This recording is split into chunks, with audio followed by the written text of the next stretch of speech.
episode 450.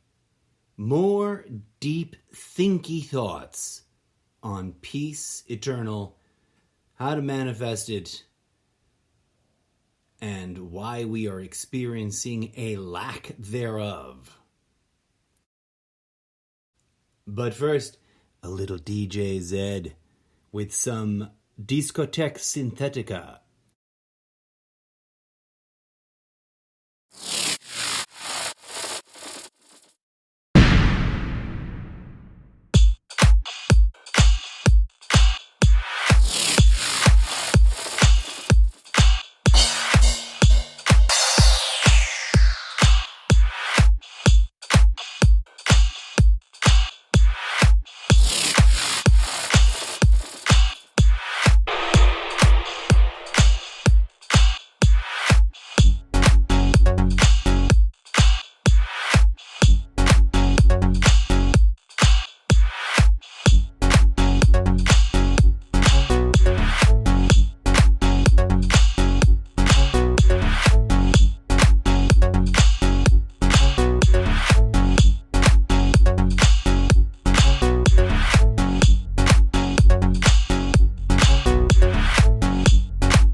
Of the music of the Zeppoverse by heading on over to solo.to/Mr. Zeppo. And every listen counts. We're curating an audience engagement driven playlist at the end of every month. And then sort of doubly so at the end of every quarter. I'm going to review the list and pick off the lowest 10% or so, 15% of songs. If they're favorites of mine, I might keep them on there. Or I might remove them and bring them back later. I reserve the right. But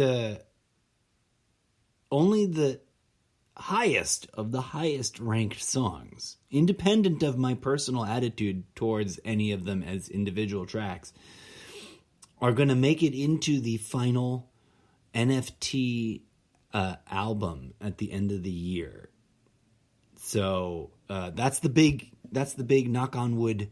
Hopefully we can figure it out in time. I'm kidding. I totally know what I'm doing.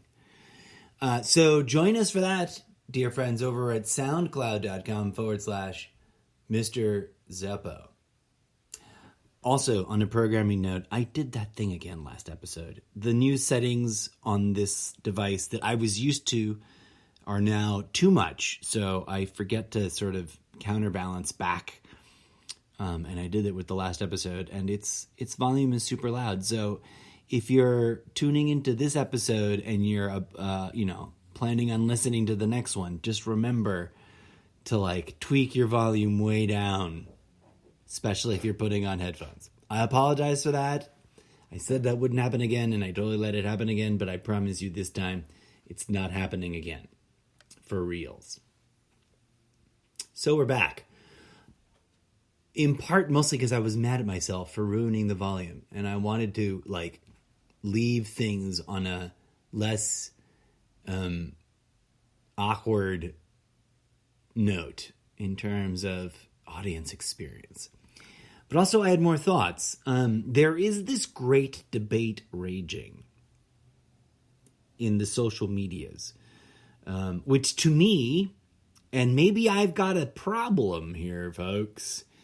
Maybe I'm hooked on this construct and I need to go off into the woods and do some deep thinking about it. But also, it's a concept I've questioned thoroughly, and I think I know how to use like a measuring ruler relatively accurately without over-attributing.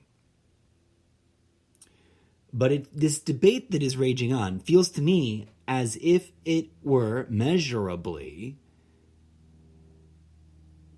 a wedge issue, an us versus them, like it's being capitalized on.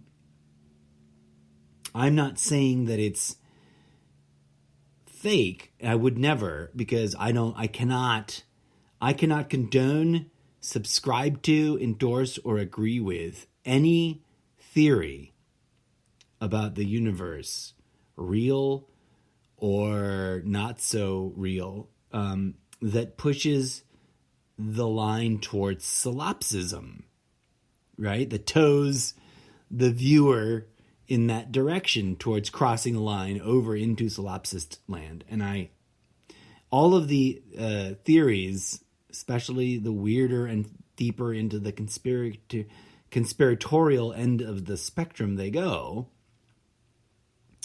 that call out world events as increasingly artificial, suspicious AF to me, especially because they lead.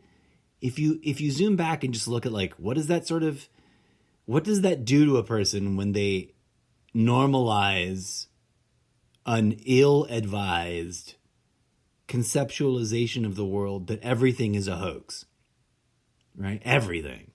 So that leads to a really too darn close for comfort sort of faux solipsism of like the only thing that's real is that which I deem is real because I know better and I know that everything out there is a hoax. And it leads to a really unnerving level of disassociation from other human individuals' suffering. Why do I open with that, friends? Because, and forgive me if I sound like I'm beating a dead horse or trying to drill too deep into a cored out apple to mix metaphors, but I feel it's currently urgently worth repeating loud, and especially targeting those way out in the back that may have been willfully neglecting all of this for some time. But the greatest hoax, and I hate to sound like I'm tooting my own horn on this, but this is one of those memes. It's like, where did I get this meme? I made it. It's not something I stole or borrowed or farmed from some other genius meme maker, folks. I made it. The greatest hoax of all time is, in my humble opinion, convincing people into dismissing reflexively anything they don't want to deal with, anything they disagree with, anything they are uncomfortable with, anything they've been programmed to do this towards as a hoax. to be reflexively dismissive of other people's tangible, measurable suffering is what? The beginnings of villainy, in my humble opinion. Why? Hear me out. It's a weird rationale, but I think it makes sense in the end. What qualifies an individual or a movement as villainous? The choice on that individual's part or that movement's sort of platform to objectify and dehumanize a chosen group or collection of others in the process, the literal process of otherification, to otherify them. I'm going to extremely other them, make them strange, make them the strangers, and to project, misconstrue, judge, and insinuate nefariousness at an irrational level, to artificially, inhumanely, unfairly, unjustly judge and depict and perpetuate the depiction of a pre-selected group of others unfairly as so nefarious as to be unworthy of their own human rights and free will and free speech rights and the right to live at all, right? I've leaned into this before, and I wanted to come back full circle and lean into it again because, and let me be very clear about this and about me and about where I stand, because I think I trigger a lot of people because a lot of people from all kinds of diverse backgrounds, well-intentioned and or otherwise, are clinging to ideology that they do not realize qualifies. And so when I define it, they're unconsciously aware that like, oh, I am clinging to something that does that, and it aggravates them. But I want to assure you that I do not care in a respectful way. Because not because I don't care. Let me just finish my sentence before I over-explain my sentence. It does not matter to me. I care a lot, actually, which is why I'm rephrasing the opening of this. It does not matter to me how much you, and by you I mean the generic anybody you, how much anyone out there believes in something. It does not matter to me if some given ideological construct is beloved and much believed to be absolute truth. If that construct, if that political ideology, if that religious ideology, if that conspiracy theory content, and I include just about every form of content that people cling to, if your brotherhood of insert thing here, if your belief in insert conceptual thing here, if your allegiance to insert organizational group here, if your belonging in, identification with, insert your favorite thing here, keeps you busy judging others as inferior to yourself, if it keeps you busy spewing outrage at this group of others, if it keeps you busy judging and morally belittling this identified group of others, if your ideology, your religion, your belief construct, your opinion, whatever it is, has got you cranked up and busy spewing insulting, hateful, trolling, violent language at a group of others, if it's got you contemplating taking action against that group of others, most especially if that intended or fantasized potential action is leaning towards violent action, right? If it's got you thinking that way, if it's got you imagining that you have to take them all, if it's got you busy stressing out to the point of wanting to do something drastic, there's something wrong, and it is not with that group of other people. There's something wrong with your chosen ideological construct.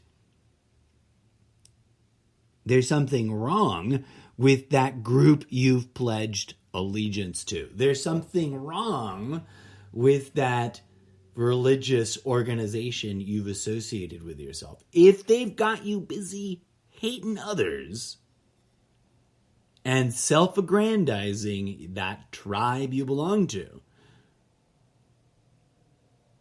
there's something wrong. And it's deep in the root and the core of what all of the neuro-linguistic programming content, is content in the language used by that group, by that organization, by that political party, by that spiritual community, and how it's impacting you. Because you might very well be suffering the influence of some neurolinguistic us versus them, tribalist, conflict-oriented, and conflict creation conditioning. And it may have come from your closest friends or your saintly grandmother, this conditioning. It may have come from the general cloud of the friendly and well-intentioned community you are comfortably entrenched in, and in no way, shape, or form ever seemed like an overt hate indoctrination until it suddenly percolates up in the "those others are bad, we are good, they are unworthy" formulation that leads towards agitated thinking and then agitated behavior. And guess what, folks? Look around. This seems to be happening everywhere, all around us, on all sides of every ideological divide. Not because I say so, but because human beings have a tendency to do this to themselves. We've always needed conditioning. We've always needed programming. We've always needed a little bit of being told what to do so we can sort of wrap our brains around that which we have a hard time wrapping our brains around, and then decide what to do, and or just not have to stress so much about it.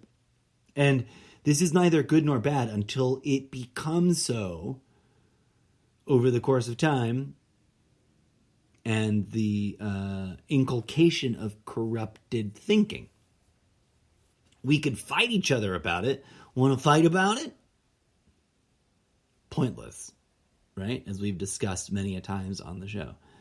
And it is a tragedy to me that it is still, to this day, in 2032, I'm sorry, I'm not in that dimension anymore, in 2022, that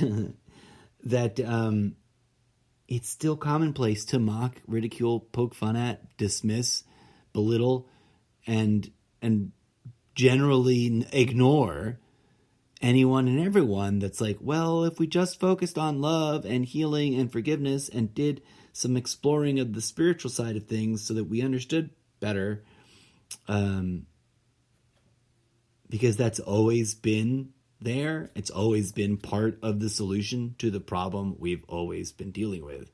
Since whatever time it really points to, ever since whatever ancient myths of the earliest of the eras, when whatever real person we mean when we refer to by Cain struck down whatever other person we mean when we refer to with the story of Cain and Abel,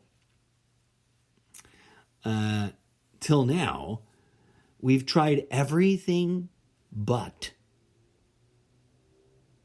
It's almost as if we've been jerking ourselves off on purpose to avoid doing the one thing that would short-circuit the vicious cycle of ever-increasing violence, right? And invoke the curative healing spiral back towards some sort of unity. And we've made up all these nonsensical, distractionary altruisms, and we buy into them, and then we fight about them.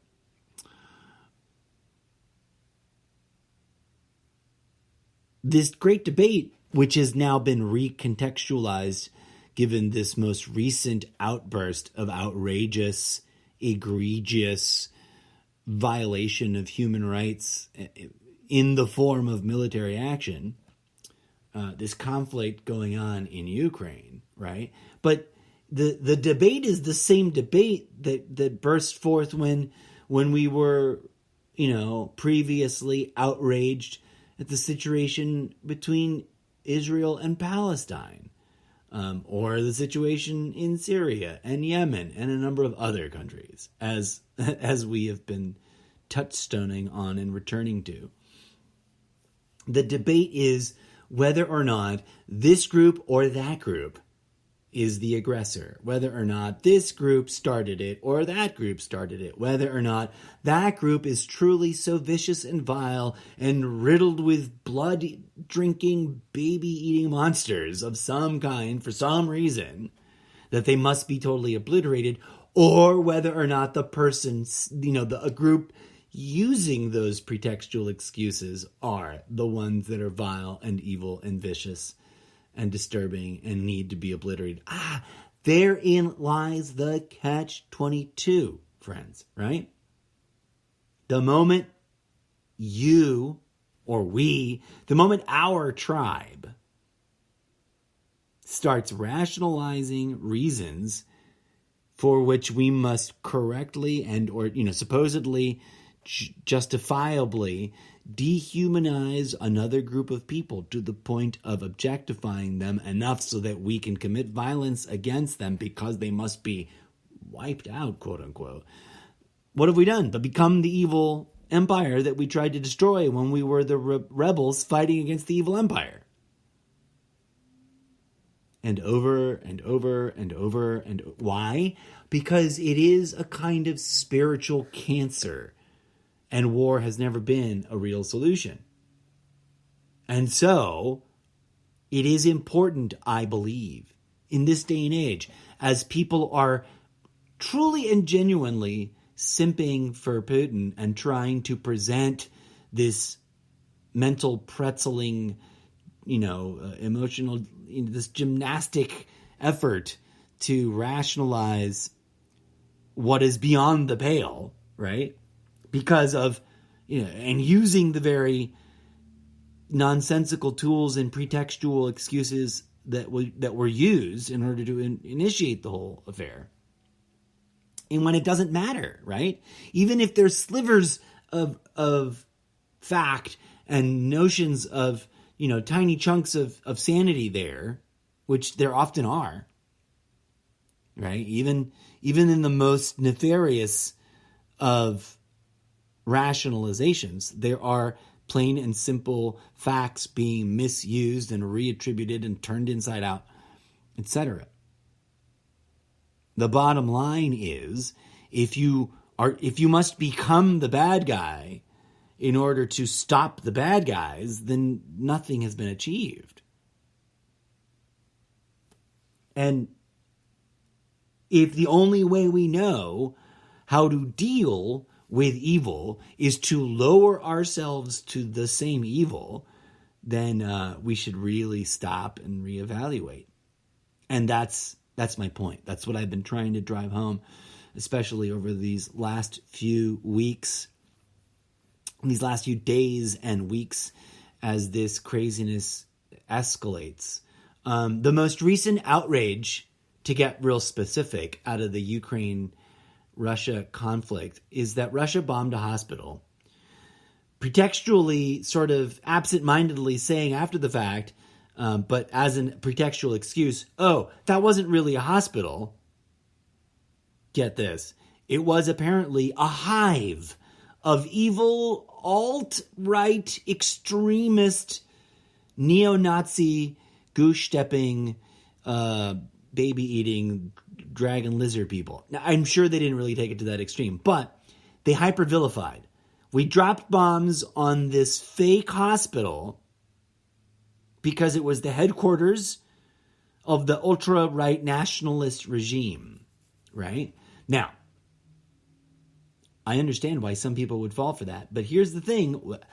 What I don't get is, why is it that when I do my own individual attempted due diligence and I look for real Ukrainian civilians on the ground, on social media, not, MSNBC or whatever, not mainstream news, because I already know what they're going to say, right? When I go to look for people and I look for statements about these claims, they are in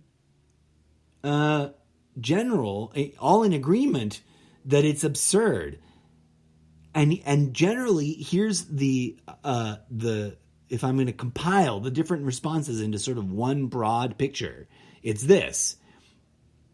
They are incredulous the way, and this is weird because I don't want to draw too much of a comparison, but I get it. They're like, sure, there are some heavy-handed right-wingers, about 100 or so of them that are known, identified, and no longer allowed to play politics. Because they were for a while attempting to do their own thing and be, and take power. And they are not secretly running the whole government. Now, who do we does anybody on the ground anywhere, does any average ordinary Joe Schmo really know who's secretly running anything anywhere? Of course not. And any poor fool that's running around banging the desk that they know for 100% certain is just caught up in the indoctrination of a particular given document. And have they gone and found that author personally and then done the research trip to the places to... Of course not. No, 99.9% of people saying they've quote-unquote done the research haven't left their house. Okay? And yes, you can type in a bunch of things and read a bunch of words on the internet. But if every single journalist everywhere in the world is a liar because X, Y, and Z and the evil, nefarious, then how can you trust anything on the internet? Right? Now, that's what I mean. To bring it back to the core of my concern. The greatest hoax of all time is the paranoia-inducing indoctrination of fooling people into thinking everything's a hoax. Eventually, nothing can be real. And a person can become suicidally detached, like just crazy bonkers, detached, believing their own family are liars, right? Are there instances where family, I don't know, but that I understand the paranoia and the realities of how just a little bit of content can drive a person down into madness, down a rabbit hole of cray-cray. We're seeing it, right? We're seeing it. Donald Trump lied to his constituency. And it's coming out. It's becoming unavoidably exposed that no matter how many bogus lawsuits he pushes, no matter how many times he issues the same gobbledygook over and over again, he straight up lied about those things, and the ballots and the people who run the count aren't the evil, villainous, nefarious bad guys that he was making them out to be. And it's when a group that is making a particular argument loses that many cases in court, in a court system packed by the guy at the center of that group, that movement, right? You can't blame it on the deep state anymore. He had purged the court system of the deep state. From the highest court in the land to some of the lowest imaginable, Trump broke records in packing the court system. And he still lost, I think, over 65 cases, because fundamentally, at the root source of his claim was made up, complete whole cloth fabrications of nothing, of a big nothing burger of made up statements. And the use of some coincidental and sometimes also sort of propped up, exaggerated claims that were associated with some semi-truths and some nugget of facts. But the important part, folks, not to get sidetracked down a Trump-topian sidebar of that election process. The more we argue, the more we debate, the more we rage on and judge one another and call each other names and insist that they're all a bunch of idiots over there for believing the garbage they believe over there, whilst believing in equally nonsensical garbage over here, we will never know peace. Until we choose, like a Zen master in a movie about setting down your sword after no longer needing to fight, right? To kind of make up a Zen analogy on the fly. Until we set down those ideologies, until we consciously insist that we no longer approach every conversation with, well, that guy's a moron because they believe that political party's explanation for things. Until we can see divinity in the center of every being and know that that's the truth. And we can't see divinity in each other the way things are now because we are so long neglected in our ability to even exercise those muscles, those spiritual muscles. Thus, my deep fascination and desire to ramble at you in sort of, here's the door, now go walk through it and figure shit out on your own, come back and share about it kind of way. Because it isn't about following any one particular doctrine or teaching. It's about realizing that the reason we have these doctrines or teachings or wisdoms or realizations is because, like sunflowers, we know where the sun is. We are creatures that developed with meditation as a tool and a spiritual aid and a healing modality. And then we gave it up for some reason. We traded all of those beautiful things for what? Gold. For ownership. And I'm not saying we need to, quite the opposite of disrupting everything to the point of it being detrimental. We're not here to blow things up and rebuild afterwards, especially if we're just going to rebuild making all the same mistakes over again. We're here to heal, to fundamentally heal. If we heal, the system around us will heal.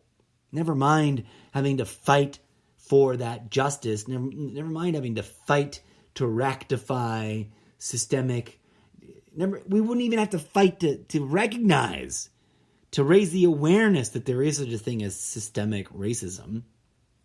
Once we really start building momentum at the collective level, at the community-wide level, in recognizing, genuinely and authentically honoring that we all are souls deeply suffering and in need of healing, and that we can heal, and that in that healing we can rediscover and re-remember how to see the divine nature in everyone, right?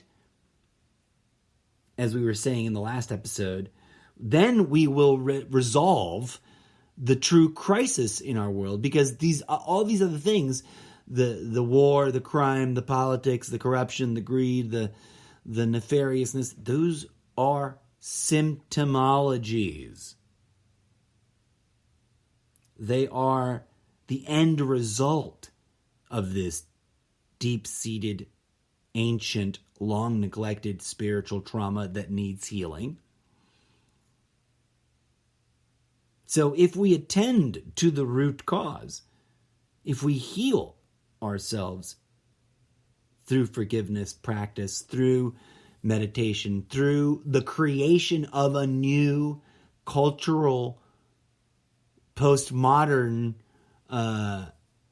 set of newly discovered spiritual practices, right? Then we will embody peace in our time. Then we will make happen, bring about the awareness that heaven and earth are one and the same, that nirvana is samsara, and samsara is nirvana. And you just need to be able to acknowledge and realize it. Well, friends, I'm running out of steam because I realized I didn't really think ahead, and most of my impulse for wanting to broadcast you another episode was the shame of having screwed up the microphone before. I must say that these last two episodes where I messed up that volume level situation, still worth listening to. Just brace yourselves and drop the volume down real low and find a comfortable volume you can listen it to at. And then hopefully you'll get swept up, because I think the word flow is still pretty solid.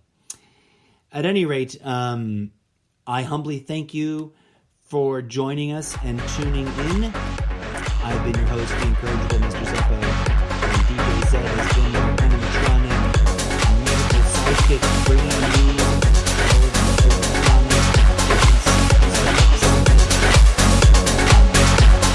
of the and remember, folks,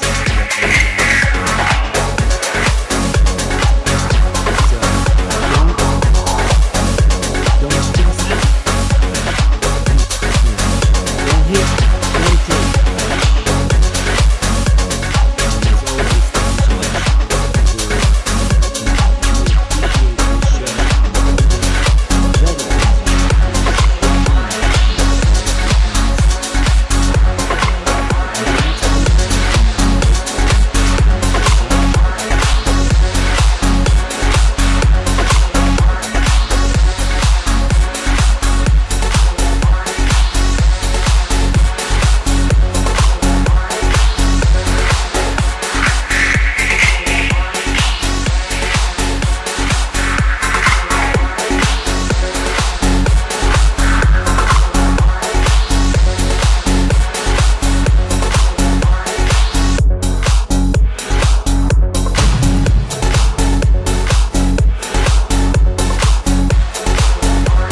the many dimensions of the Zeppelverse. Visit solo.io/.